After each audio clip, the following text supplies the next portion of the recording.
kita akan lanjut pada sesi kemarin yang belum selesai, yaitu adalah cara menentukan angka yang akan kita pilih bila angka gabungan kita 5.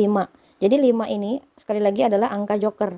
Ya, dia bisa berubah-ubah dan dia itu hanya akan berubah seperti dengan angka yang ada di sekitarnya atau unsur yang ada di sekitarnya. Jadi seperti juga tanah itu menyerap segalanya. Dia tidak akan menjadi tanah yang murni gitu loh. Dia itu pasti ada tumbuhan, pasti ada sesuatu di dalam, pasti ada air, pasti ada apa gitu. Nah, jadi setelah kita jumlahkan angka dominannya, kita mendapatkan 8 dan 3.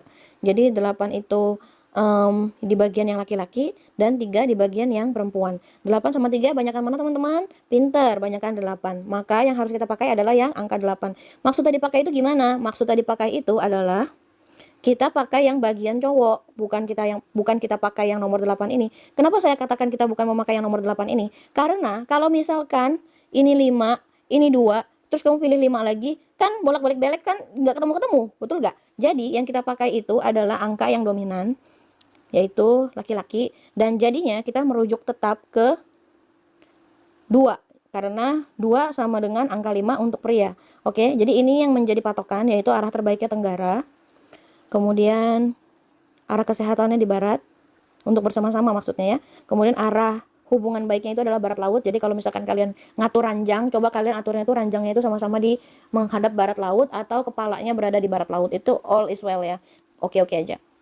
Kemudian untuk kebijaksanaan itu di barat daya. Jadi misalkan kalian itu ada berdoa bersama, bermeditasi bersama, beribadah bersama, sholat bersama, ya kalian sama-sama menghadap ke barat daya. Seperti itu kira-kira. Jadi apa yang bisa kalian share bersama pasangan, kalian mengacu ke nomor yang ini, begitu. Tapi kalau misalkan istrinya yang lebih besar gimana coach? Kalau istrinya lebih besar, kamu mengacu sama ke peraturan yang ada. Kamu lihat lagi.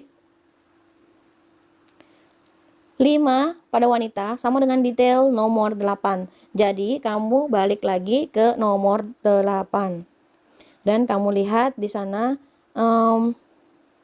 apa katanya. Nah, ini adalah patokannya kalau misalnya yang cewek yang lebih dominan. Seperti itu kira-kira. Oke, teman-teman. Nah, sekarang kita lanjut lagi.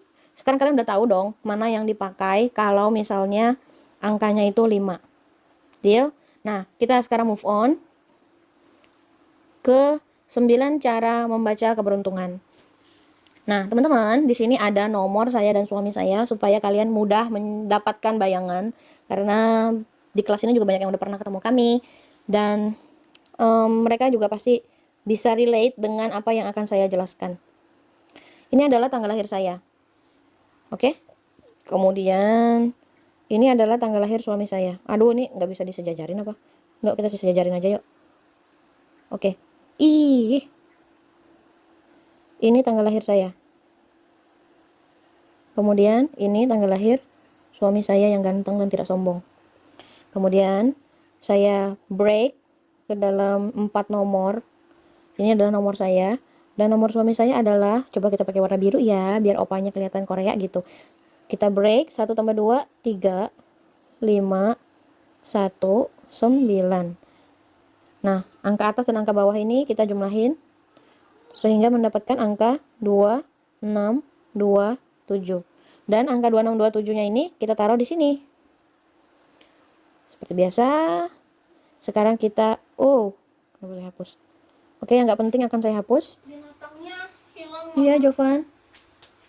Tapi Popo gambar ya nanti. Oke, gambarin kasih mama ya sayang. Oke. Kenapa Mami yang nggak mau tahu? Karena kan kamu cerita, Mami nggak bisa lihat binatangnya seperti apa. Oke. Emang Mami nggak boleh tahu? Boleh.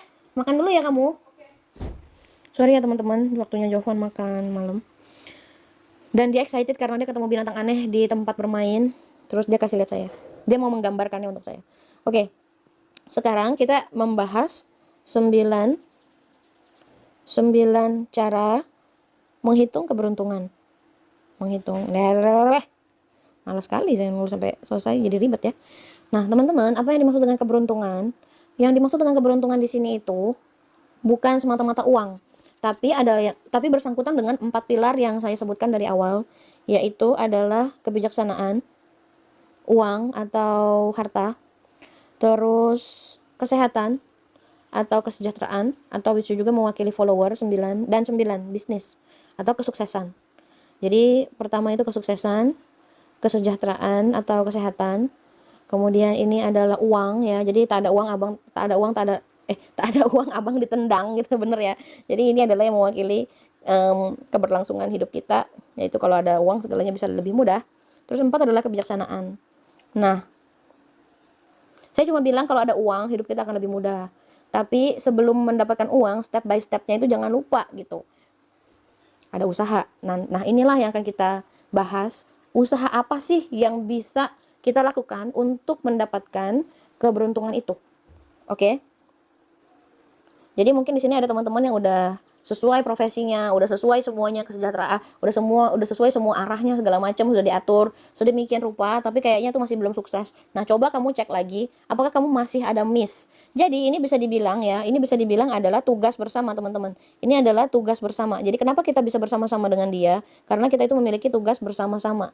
Oke, jadi ada sesuatu yang harus kita lakukan sebagai suami istri untuk lingkungan, untuk orang lain mungkin, dan untuk satu sama lain. Nah, di sini kita lihat dulu apakah ada angka 4 di tempat kita. Oke, di tempat saya itu tidak ada angka 4. Baik, kalau begitu kita langsung ke 6. Adakah angka 6 di dalam bagan saya? Seperti Dora. Adakah angka 6? Ada. Katakan lebih keras. Ada. Lebih keras. Ada. 6. Jadi 6 ada 9 cara. Ada 9 cara untuk mendapatkan angka 6. Oke. Ada 9 cara untuk mendapatkan angka 6. Mari kita lihat. Cara yang pertama adalah 1 ditambah 5 sama dengan 6. Oke. Cara yang kedua adalah 2 tambah 4 sama dengan 6.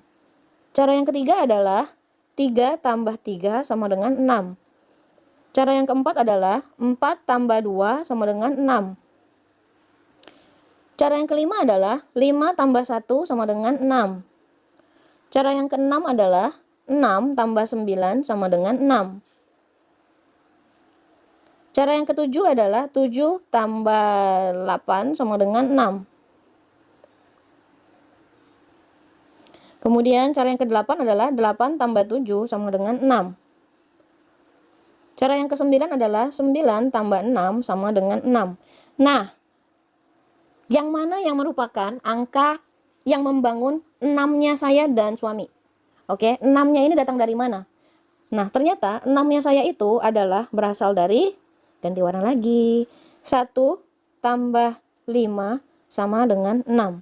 Ya, jadi sekarang kita sudah dapat nih, kalau 6-nya saya itu didapat dari 1 tambah 5 sama dengan 6. Sekarang kita lihat lagi, apakah ada 7 di tempat saya? Oke, di sini ada 7. Gimana cara mendapatkan 7-nya? Nah, kita lihat ada di sini. 7 tambah 9 menghasilkan 7. Jangan kalian tanya dari mana coach dapatnya. Oke. Nih ya, biar kalian nanti nggak ribet nanya-nanya sini, nanya-nanya sana lagi ya. Nih, sekarang kalian lihat. Dapatnya itu dari sini. Dapat 6-nya itu dari sini nih, tuh. 6. 7. Ngerti kan? Sekarang. Adakah 7 di tempat saya selain yang ini? Oh, ada coach di bawah sana. Katakan lebih keras, di bawah sana. Lebih keras, di bawah sana. Oke, kita ketemu di sini ya. 7. Baik. Kita gantilah warnanya biar bagus. Nah, 7 ini dapat dari mana, teman-teman? 7 ini dapat dari 2 tambah 6 tambah 8. 8 tambah 8. Teman-teman, kalau kamu bisa menganalisa ini dengan baik, atau kamu bisa menganalisa ini dengan bahasa angka ya, kamu analisa aja sesuatu itu yang bikin kamu itu merasa ya ini tuh aku banget. Jangan kamu biarkan orang lain yang menganalisa untuk kamu gitu loh. Kita itu cuma memberikan kamu petunjuk, tapi rumah tangga kamu seperti apa itu kamu sendiri yang tahu. Jangan biarkan orang lain itu bilang, oh kamu pasti rumah tangganya begini ya, oh kamu pasti rumah tangganya begitu ya, nanti kamu begini loh, nanti kamu begitu loh. Kamu nggak boleh membuat orang lain itu memasukkan program ke dalam kepala kamu. Malahan kamu itu yang harus memindset suami kamu kalau rumah tangga kita itu baik-baik aja dan kalau kita itu bisa work together apapun yang terjadi.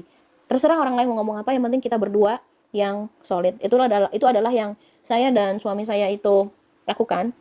Makanya kita bisa sampai hari ini gitu. Oke? Kemudian sekarang kita lihat lagi angka yang 9 karena 7-nya udah habis, udah nggak ada 7 lagi. Gimana cara mendapatkan angka 9 di sini? Caranya itu adalah dengan 2 tambah 7 ini. 2 tambah 7. 2 tambah 7 jadinya 9. Nah, sekarang bagaimana caranya mendapatkan angka 9 yang di sebelah sini? Caranya adalah 2 tambah 7 tambah 9. Menghasilkan 9 yang ada di sini. Sehingga saya punya angka keberuntungan sama suami saya itu lumayan banyak. Ada 4. Dan kita itu punya 27. Ya begitulah ya.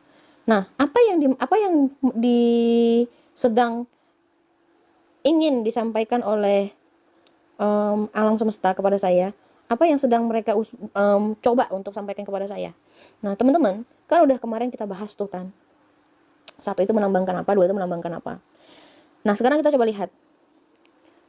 Di sini sudah saya berikan contekan ya, supaya kalian itu bisa kurang lebih berpikir sedikit, supaya nggak susah-susah amat. 9 cara menghitung. Di sini sudah saya berikan sebisa saya, ya. Jadi ini lebih global, ini umum, ini general. Kalian itu nggak boleh ambil telak-telak dari sini. Kalian itu harus analisa lagi dan jadikan ini tuh sebagai kayak main masternya. Tapi kalian itu yang harus menyimpulkan sendiri cerita sesungguhnya itu seperti apa. Nah, sekarang dari mana saya mendapatkan 6 saya? Dari 1 tambah 1 tambah 5. Kita lihat di sini. 1 tambah 5.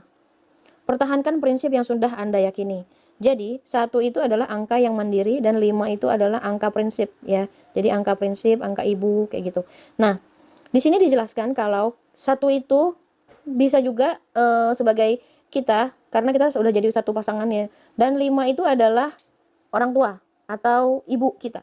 Nah, kita bisa sukses, kita bisa mendapatkan uang kalau kita meninggalkan ibu kita ataupun orang tua kita tinggal sendiri. Kayak gitu. Itu sudah diisyaratkan di dalam angka ini gitu.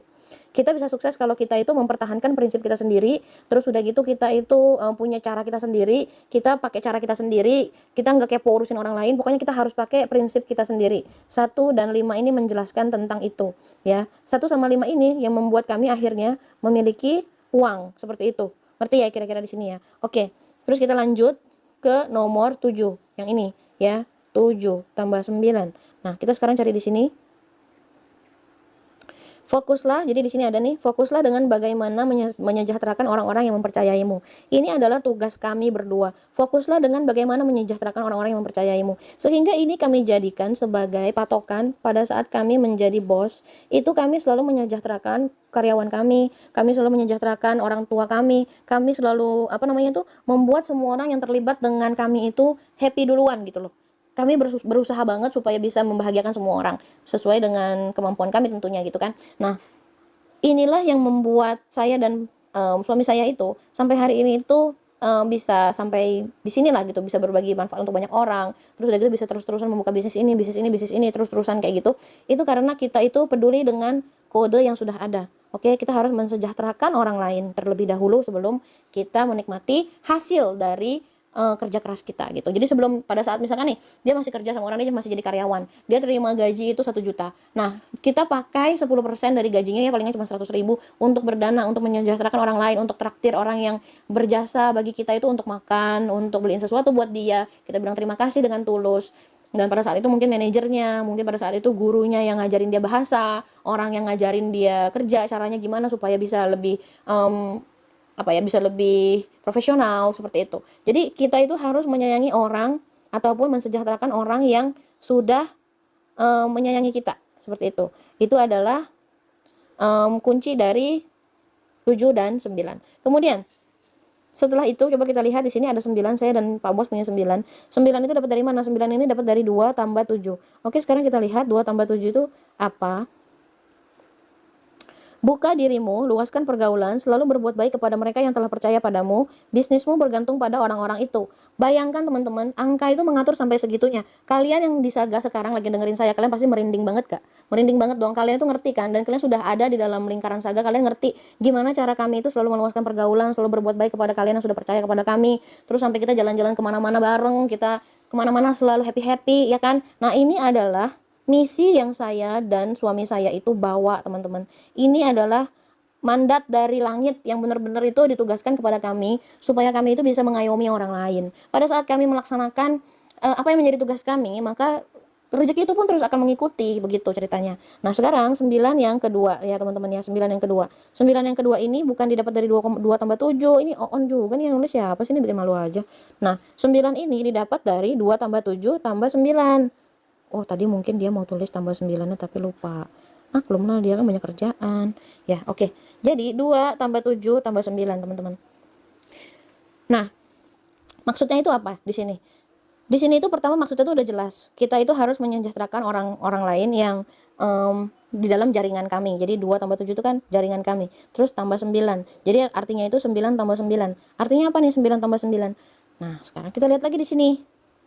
Asah ketajaman intuisi Anda di bidang bisnis. Temui banyak orang yang berpengalaman untuk memperbanyak kesempatan Anda. Nah, menurut saya 99 itu artinya menemui banyak orang yang sudah berpengalaman. Artinya saya belajar pada orang itu. Saya mengasah kami punya intuisi di bidang bisnis dengan belajar pada orang-orang yang sudah pro gitu. Jadi saya sering mengajak suami saya itu untuk menghadiri seminar-seminar bisnis, mendengar apa katanya orang-orang yang sudah sukses itu tentang bisnis mereka. Gimana caranya mereka membangun bisnis dari awal. Kemudian sekarang itu kita nggak usah ketemu orangnya langsung ya teman-teman ya. Ini jangan diterjemahkan secara apa ya, membabi buta gitu loh. Jadi maksudnya itu kita bisa bertemu itu di handphone. Maksudnya saya sering ngajak suami saya itu untuk lihat motivator-motivator yang sudah sukses banget, atau saya sering mengajak suami saya itu untuk belajar bersama-sama atau mendengarkan saya membacakan kisah-kisah sukses dari orang-orang yang sudah membangun bisnisnya dan mereka berhasil seperti itu. Itu adalah makna dari 9 tambah 9. Artinya jangan pernah berhenti untuk belajar dari orang-orang yang sudah berpengalaman. Kemudian kita lihat lagi di sini ada satu yang belum saya hitung, yaitu adalah 7 yang di bawah ini, yang dari tadi si Dora bilang lebih keras lagi, lebih keras lagi, lebih keras lagi, tapi dia dilupakan. Nah, gimana caranya kita membaca? Sekarang coba lihat 2 tambah 6.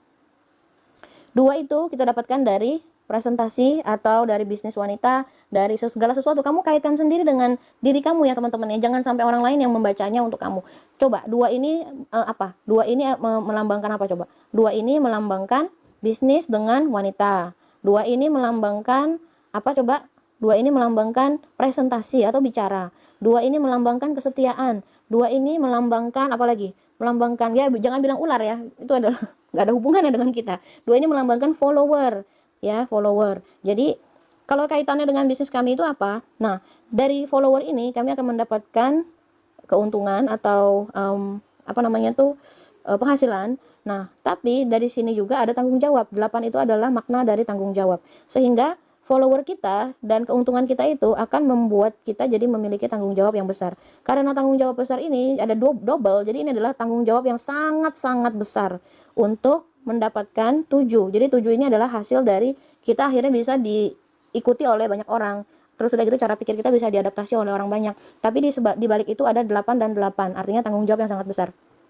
1/8 aja itu sudah sangat berat ya sebenarnya. Ini ada 2/8, berarti ini adalah tanggung jawab yang sangat besar dititipkan kepada kami supaya kami itu pada akhirnya bisa bisa membantu atau membuka pikiran para orang-orang lain sehingga mereka akhirnya bisa pro kepada kami, bisa mengadaptasi cara berpikir kami. Kira-kira seperti itulah gambaran dari cara membaca keberuntungan seseorang. Oke teman-teman, di sini saya menggunakan saya sendiri sebagai contohnya supaya teman-teman bisa relate, dan saya mengatakan segala sesuatu yang benar-benar jujur apa adanya, dan saya tidak akan memakai tanggal lahir orang lain kalau mereka tidak mengizinkan, dan itu mungkin akan sangat lancang kalau misalkan saya pakai tanggal lahir orang lain sebagai contoh gitu, karena itu kayak ngobrak-ngabrik rumah tangga orang kan. Jadi saya pilih untuk menggunakan rumah tangga saya sendiri supaya kamu bisa mendapatkan pengalaman yang kurang lebih sama seperti kami, seperti itu. Tidak ada maksud lain untuk kami untuk pamer atau sebagainya, no. Ya, saya dan suami saya masih tetap orang biasa yang kami juga sering beda pendapat, tapi kami juga selalu menemukan jalan keluar dari perbedaan pendapat itu. Jadi itu dari saya tentang angka penggabungan dan cara membaca peluang bersama ya. Jadi bisnis apa coach? Saya mau bisnis apa nih sama suami. Nah, ini adalah bisnis yang kami pilih karena kami itu 8 ya. Jadi 8 itu kalian lihat lagi di sini. Saya tinggal buka ini tring gitu. Terus udah gitu, dia kok jadi ke sana ya. Nah, ini dia. 8 saya itu adalah 8 itu adalah apa teman-teman? 8 itu adalah api ya. Jadi api itu dihasilkan dari apa? Api itu dihasilkan dari kayu. Silakan teman lihat-lihat di sini. Nah, di sini itu kami sudah masuk ke bisnis apa? Sekarang saya sudah membuat bisnis cafe, catering ya. herbal. Jadi Saga itu adalah produk herbal. Terus udah gitu itu kayu juga. Terus udah gitu Saga itu adalah bisnis yang kayu 8. Ini bisnis kami bersama, saya dan suami. Terus udah gitu bisnis kami juga ada cafe, itu juga 8 ya. Terus kami juga punya catering, itu juga 8. Tapi catering dan cafe kami semuanya itu tidak mengandung daging-dagingan. Kami nggak mau bisnis dengan atas nama daging-dagingan gitu. Terus udah gitu di sini juga saya dan suami ada latex. Latex kami juga sampai ke mancanegara, dan latex ini juga adalah kayu karena dia berasal dari getahnya pohon karet. Kemudian kami juga mempunyai bisnis microfiber atau lap ya. Lap microfiber itu juga dari kayu, dari ya kayu jadi kain, kain jadi lap gitu kan. Kemudian kami juga mempunyai bisnis yang sekarang adalah Mijon Royal. Mijon Royal ini adalah waslap untuk bayi yang terbuat dari material bambu, serat bambu. Bambu itu juga adalah kayu ataupun pohon. Dan saya juga sudah menerbitkan buku disponsori oleh suami saya, dan buku itu pasti kita semua tahu terbuat dari apa namanya, kulit kayu gitu kan. Nah, ini adalah bisnis saya dan suami saya yang bersifat kayu. Begitu ceritanya teman-teman. Dan semua bisnis ini terus terang sampai sekarang masih jalan. Ada untung, bisa bagi untuk orang-orang ya, maksudnya berbagi bersama kebahagiaan gitu kan. Bisa menjadi acuan untuk banyak anak-anak asuh. Terus udah gitu kita juga bisa menafkahi keluarga kita dari dua belah pihak, adik-adik kita, karena saya anak sulung, suami saya juga anak sulung, anak pertama gitu kan. Jadinya dia punya adik-adik, saya juga punya adik-adik. Enggak ada, sorry. Suami saya bukan anak yang pertama, tapi dia masih punya 2 adik, dan saya anak sulung, terus saya punya 3 adik. Sorry, ribet ya kadang-kadang. Nah, itu adalah sedikit gambaran tentang saya dan suami saya. Semoga bisa menjadi patokan bagi teman-teman. Dan sekali lagi, jangan biarkan orang lain menggambarkan pernikahan kamu itu seperti apa. Hanya kamulah yang bisa menggambarkan pernikahanmu sendiri. Hanya kamulah yang ngerti pernikahan kamu itu seperti apa, oke? Nah, maaf seperti apa?